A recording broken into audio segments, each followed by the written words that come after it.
রাজধানীতে আজও গরমের দাপট। এরই মধ্যেই কাজ চালিয়ে যাচ্ছেন শ্রমজীবী মানুষ।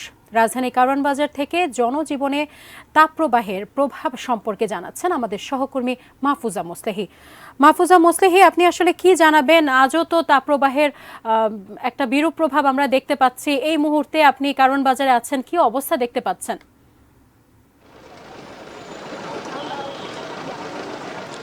জি সাজিয়া, আপনি যে জায়গাটির কথা বলেছেন কারওয়ান বাজার, সেটি আসলে একটি পাইকারি বাজার, ঢাকার বৃহত্তম পাইকারি বাজার আমরা জানি।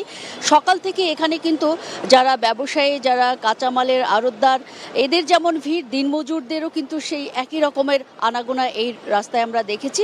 একই সঙ্গে আশপাশে রয়েছে বেশ কিছু সরকারি বেসরকারি অফিস, সেখানেও কিন্তু যাত্রী যারা আছেন বাস থেকে নামছেন, তারা এসে অফিসে ঢুকছেন।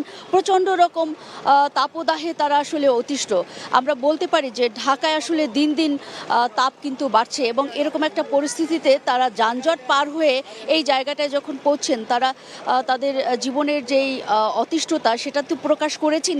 পাশাপাশি বলছেন যে এই বাজারে আসলে এত বেশি দাম নিত্যপণ্যের পাশাপাশি বেড়েছে, যেগুলো আসলে গরমে প্রয়োজন হয়। স্বাভাবিকভাবেই আমরা দেখেছি ডাবের যে চাহিদাটা এখানে রয়েছে, সেটি কিন্তু কারওয়ান বাজারে এই তাপপ্রবাহ শুরুর সঙ্গে সঙ্গেই বেড়েছে দ্বিগুণেরও বেশি। আমি কিছুক্ষণ আগেই এই সামনে যে ডাবের বিক্রেতা রয়েছেন তার কাছে আমি জানতে চেয়েছিলাম যে এই মুহূর্তে আসলে আজকের দিনের বাজার দর কত ডাবের। মাঝারি সাইজের যে ডাব, সেটি কিন্তু 150-রও বেশি, 180 পর্যন্ত বিক্রি হচ্ছে, যেটি তাপপ্রবাহ শুরুর আগে ছিল 80 থেকে 90 টাকা দাম।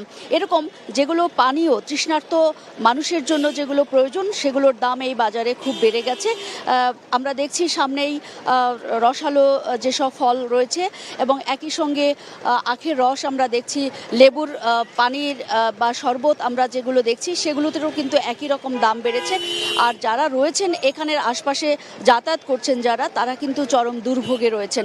সেই জনগণ, যেসব মানুষজন এখানে চলছেন, তারা সবাই বলছেন যে এই তাপপ্রবাহ আসলে প্রকৃতির যে বিষয়টি আমরা দেখছি, সেটি তো আসলে অ্যাভয়েড করার সুযোগ নেই, কিন্তু সরকার এবং উত্তর সিটি কর্পোরেশনের যারা কর্তৃপক্ষ রয়েছেন তাদের কিন্তু অনেক বেশি এই ব্যাপারে তৎপর হতে হবে।